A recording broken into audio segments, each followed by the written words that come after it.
이번 강의는 2장에서의 창조를 이야기해 보려고 하는데요.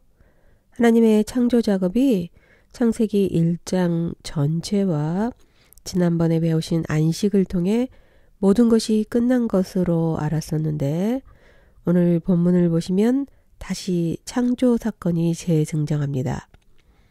1장의 창조 사건과는 내용이 다르기 때문에 이번 강의에서는 2장에서의 하나님의 창조 작업을 다루어 보도록 하겠습니다. 창세기 2장 4절에서 25절 말씀이 되겠는데요. 각 구절마다 의미를 깊게 가지고 있기 때문에 한 구절 한 구절씩 짚어가도록 하겠습니다. 생각보다 우리가 알고 있는 것과는 다른 부분이 많이 있을 텐데요. 이것은 잘못 알고 있는 부분이 많다는 것을 말하는 것이 될 것 같습니다. 창세기 2장 4절 말씀입니다. 이것이 천지가 창조될 때에 하늘과 땅의 내력이니 여호와 하나님이 땅과 하늘을 만드시던 날에, 이렇게 되어 있는데요. 여기서 보면 하늘과 땅의 내력이라는 말이 나오고 있는데, 내력은 히브리어로 톨레토트입니다. 이전에 말씀드렸듯이 창세기에서는 족보라는 말이 매우 중요하고, 창세기라는 이름이 바로 이 족보에 있다고 했었는데요. 이스라엘 민족이 어디에서 왔는가, 기원이 어디에 있는가라는 것이 중요한 것이었고, 이러한 기원을 창세기라는 책의 맨 앞에 두고 있는 것이었습니다.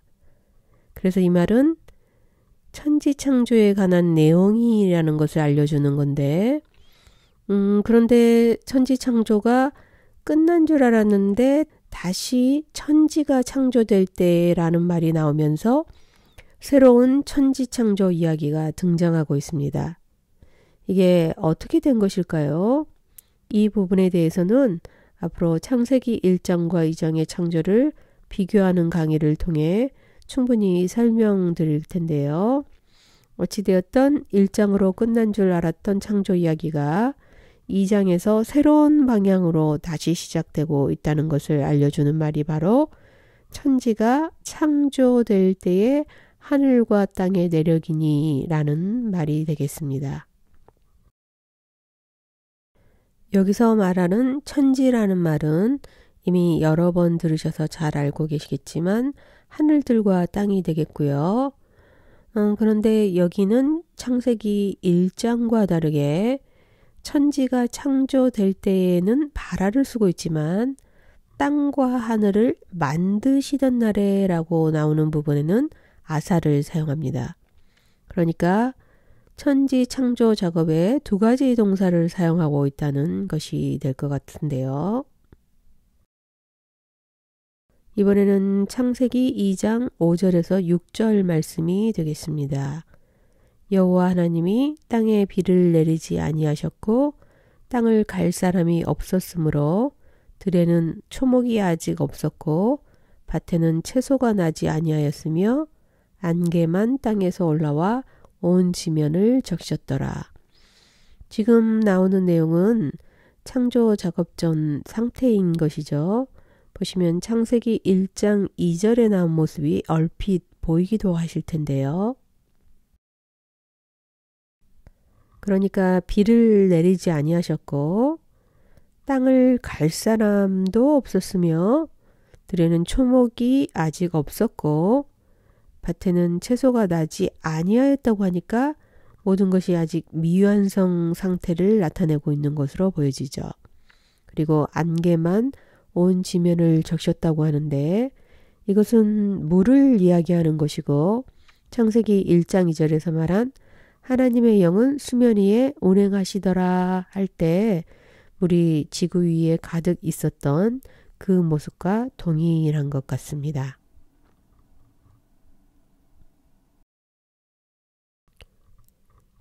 (7절에서 8절) 말씀을 보겠는데요. 여호와 하나님이 땅의 흙으로 사람을 지으시고 생기를 그 코에 불어넣으시니 사람이 생명이 되니라. 여호와 하나님이 동방의 에덴의 동산을 창설하시고 그 지으신 사람을 거기 두시니라. 이 장을 전체적으로 읽어보시면 아시겠지만 창세기 1장과는 달리 우주적 창조에 대한 표현이 없습니다. 창조의 시작을 사람을 만드셨다는 이야기로 바로 시작해 버리는데요. 그러니까 1장과는 조금 다르다는 것이죠. 그리고 이 사람을 땅의 흙으로 지으셨다는 표현이 나오고 있는데 이 지으셨다는 것은 야차르라는 동사를 쓰게 됩니다. 땅의 흙은 원어로 아파르민 하아다마입니다. 아다마는 땅이 되고요. 아파르는 먼지, 재, 마른 흙, 티끌 이렇게 번역되었는데 한국말로 번역되면서 땅의 흙으로 되었지만 영어 번역은 거의 더스트, 즉 먼지로 번역되었습니다. 이 단어가 사용되는 빈도도 살펴보면 90% 정도는 먼지라는 뜻으로 사용되는데요. 따라서 지으시다라는 동사를 통해 사람이 흙으로 빚어져 만들어졌지만 먼지에서 왔고 먼지로 되돌아가는 그런 인생이라는 것이 포함되어 있는 표현인 것을 알 수 있죠. 이 표현은 시편에서 적절하게 사용되었는데요. 시편 103편 14절입니다. 이는 그가 우리의 체질을 아시며 우리가 단지 먼지뿐임을 기억하심이로다.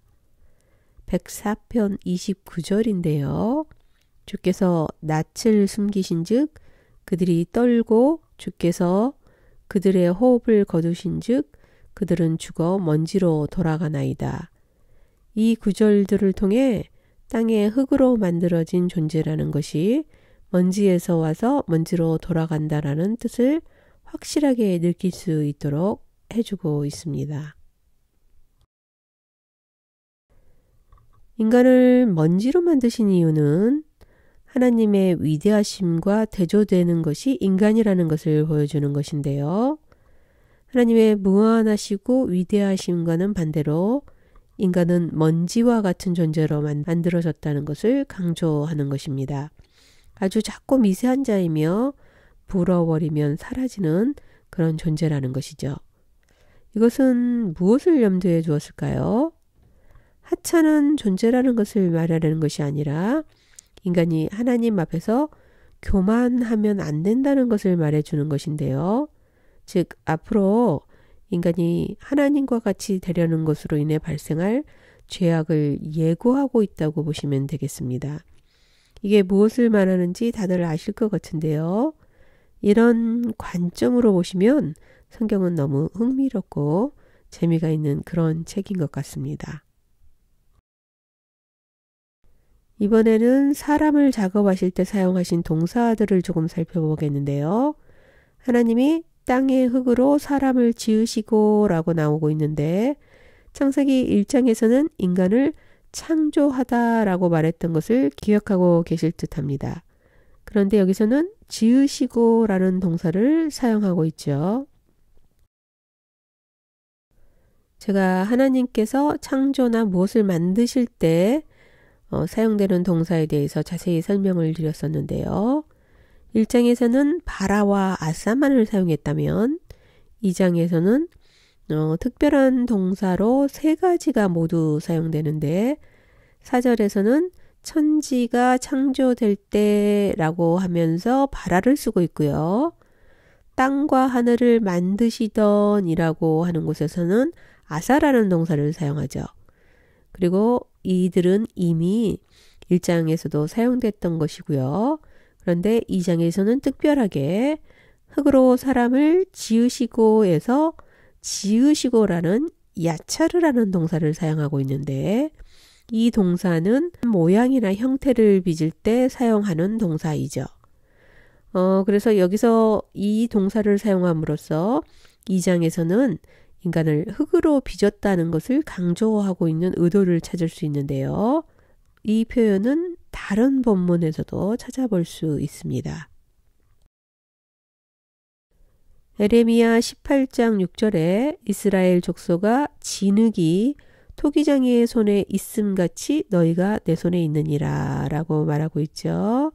여기서 보면 진흙이 나오고요. 그 다음에 보시면 에레미야가 4장 2절에 보배로운 시온의 아들들이 어찌 그리 토기장이가 만든 질 항아리 같이 역임이 되는 거라고 나오고요.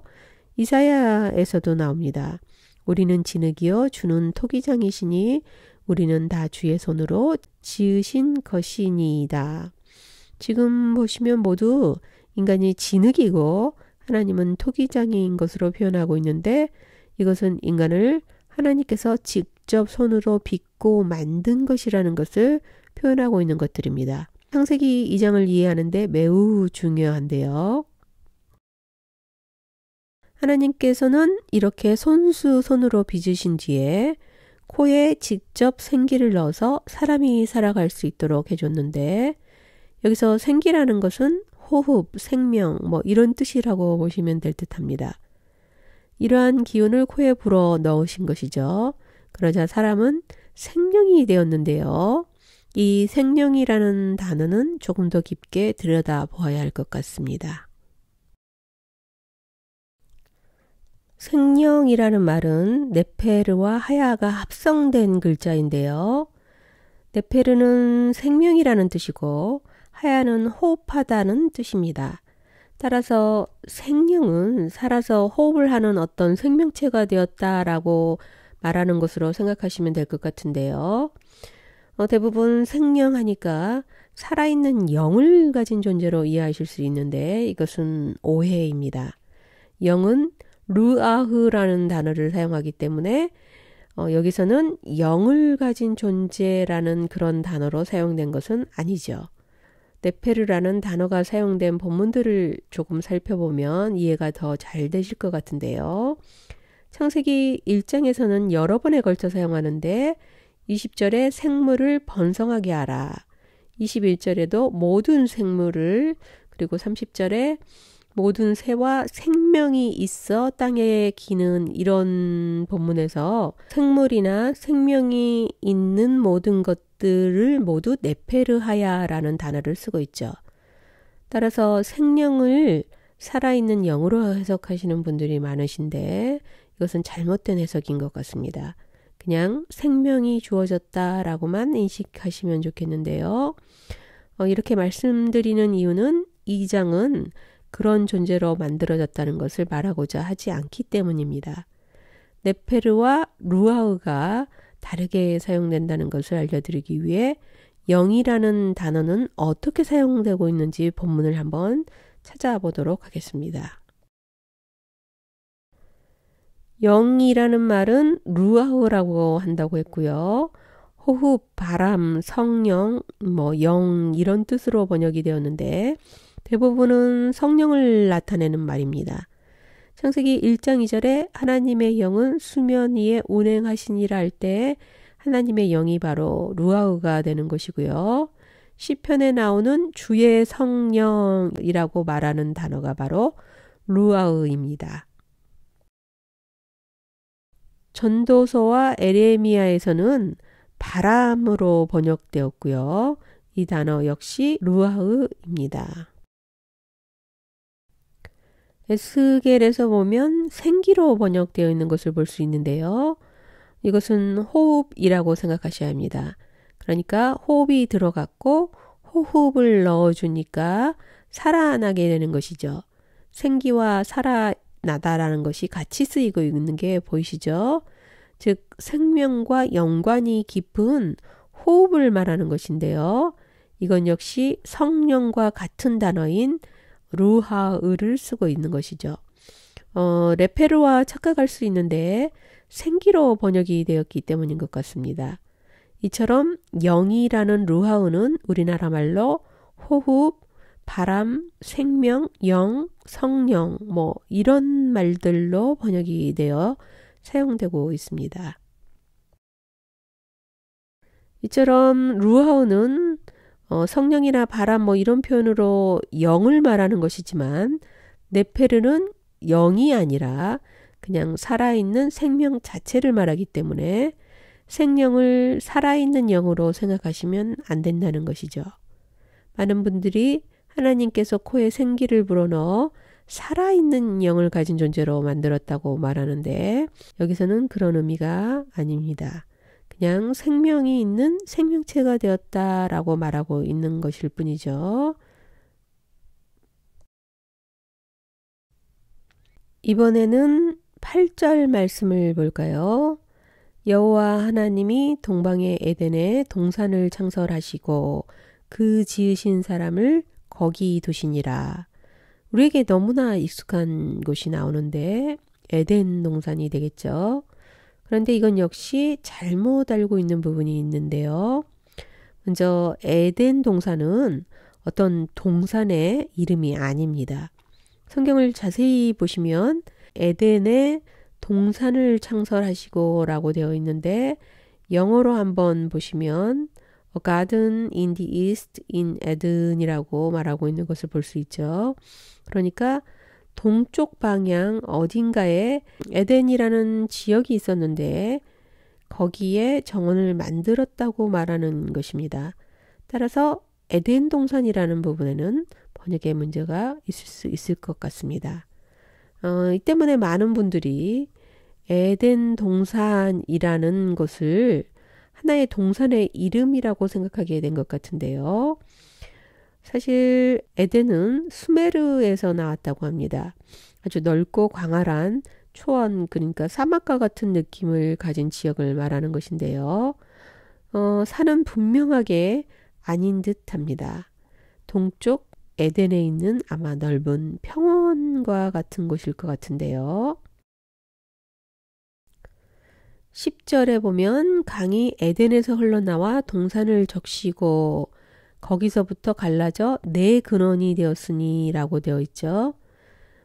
에덴 동산에서 흘러나왔다고 말하지 않고 에덴에서 흘러나와 동산을 적신다 라고 말하면서 에덴과 동산을 따로 언급하고 있는데요.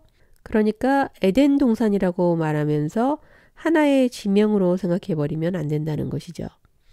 에덴 동산이라고 말한다고 할지라도 이제 에덴이라는 곳에 넓은 초원이 있었나 보다라고 연상하시면 좋겠습니다. 그렇다면 에덴에 있는 동산이라는 곳은 이런 산이라기보다 이런 모양의 평원이 더 맞는 모습일 수 있는데요. 따라서 앞으로 에덴 동산을 산이라는 개념에서 벗어나셨으면 합니다. 이번에는 8절 말씀이 되겠는데요. 7절에 땅의 먼지에서 만든 사람을 8절에서는 본인이 만든 곳에 데려와서 놔두는 모습이 그려지는데 이 그림에서 무슨 생각이 드시나요? 지금 하나님께서 자신의 손으로 인간을 특별하게 만들고 소중하게 다루고 있다는 마음이 드시는지요? 하나님께서 무엇인가 의도를 두고 저원을 만드시고 그곳에 인간을 데려다 놓는 그림이 그려지실 것입니다. 이제 9절 말씀인데요. 여호와 하나님이 그 땅에서 보기에 아름답고 먹기에 좋은 나무가 나게 하시니 동산 가운데에는 생명나무와 선악을 알게 하는 나무도 있더라. 우리가 너무 익숙하게 잘 알고 있는 말씀이죠. 그러니까 조성하고 만든 이 정원에 가장 중심에 두 그루의 나무를 두셨는데 하나는 생명나무이고 다른 하나는 선악을 알게 하는 지식의 나무인 것입니다. 우리가 흔히 선악과라고 말하면서 이 나무를 착각하는데요. 선악이 중요한 것이 아니라 지식의 나무라는 것이 중요합니다. 선악과 하면 선과 악을 알게 하는 나무의 열매가 되는 것이기 때문에 우리가 잘못 인식할 수 있는데요. 무화과 나무를 보고 무화과라고 하지 않죠. 무화과 나무라고 하듯이 이 나무도 사실 선악을 알게 하는 지식의 나무가 정확한 호칭이 되고요. 선악과라고 말하시더라도 이것은 선악을 구별하는 것을 먼저 떠올리시기보다 지식의 나무를 먼저 연상하시면 좋겠습니다. 이것에 대해서는 제가 나중에 더 설명을 드리도록 하겠는데요.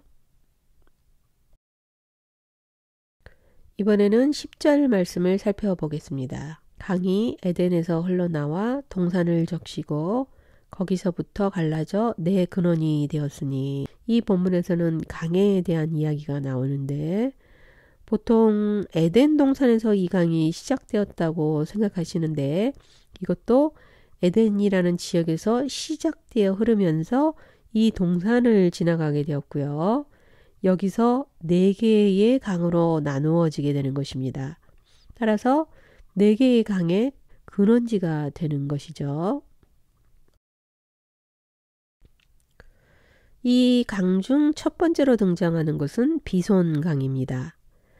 첫째의 이름은 비손이라 금이 있는 하윌라 온 땅을 둘렀으며 그 땅의 금은 순금이요 그곳에는 베델리엄과 호마노도 있으며, 이제부터 4개의 강을 한번 살펴보고자 하는데요. 비손강은 현재는 존재하지 않기 때문에 사우디아라비아 서쪽 산맥에서 쿠웨이트로 향하는 화석강일 거라고 추정은 하지만 어느 강인지 정확하진 않습니다. 흘러 넘친다는 뜻을 가지고 있는데요. 하윌라라는 땅을 둘러싸고 이 강이 흘렀는데, 하윌라라는 땅에는 보석이 가득했다고 말해줍니다. 금, 베델리엄, 호마노도 있었다고 하는데요. 금은 예전이나 지금도 여전히 가장 변하지 않고 높은 가치를 가지고 있는 것이고요. 호마노는 보석의 일종인데 제사장들이 입는 옷 중에서 가슴에 12개의 보석이 달린 흉패를 나는데, 이 중에 하나가 바로 호노마입니다. 고대 시대의 귀한 예물로 사용되었던 보석 중에 하나인 것인데요. 베델리엄은 향이 있는 송진과 같은 것이라고 보시면 되는데 아주 값비싼 것이었다고 합니다. 지금 말하는 것들은 모두 고대 시대의 가치가 있는 것들로 여겨진 것들이죠. 이것은 금, 보석, 향료가 이 강들 근처에 있는 땅에 풍부하게 있었다는 것을 말해주게 되는 거죠. 둘째 강의 이름은 기온이라 구스 온 땅을 둘렀고, 셋째 강의 이름은 히데겔이라 아수르 동쪽으로 흘렀으며, 넷째 강은 유브라데더라. 4개의 강 중에 두 번째로 기온강이 나오는데요. 이스라엘의 홍해와 에티오피아 지역의 강으로 추정되고 있습니다. 히데겔 강은 현재 티그리스 강과 터키 지역으로 보고 있고요. 유브라데 강은 현재도 있기 때문에 터키 산맥에서 시작하여 이란, 쿠웨이트 국경 지역에서 합류되는 강인데요. 물은 성령을 의미한다고 말씀드렸는데, 이곳을 지나면서 물은 더 풍부해지고 나뉘어 더 많은 지역으로 흘러가게 됩니다. 또 물은 생명을 뜻하는 것이기 때문에 이곳을 지나면서 생명을 살릴 수 있는 근원지가 더 넓어진다는 것을 나타내기도 합니다. 그러니까 비손강과 기온강은 현재 정확한 위치를 알 수 없고요.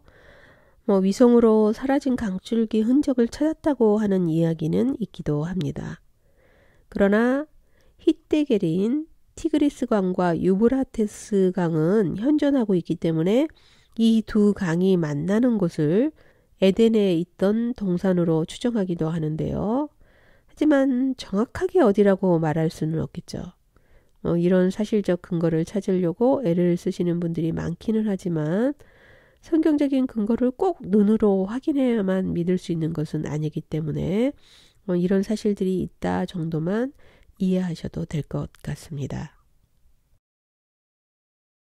15절 말씀이 되겠는데요.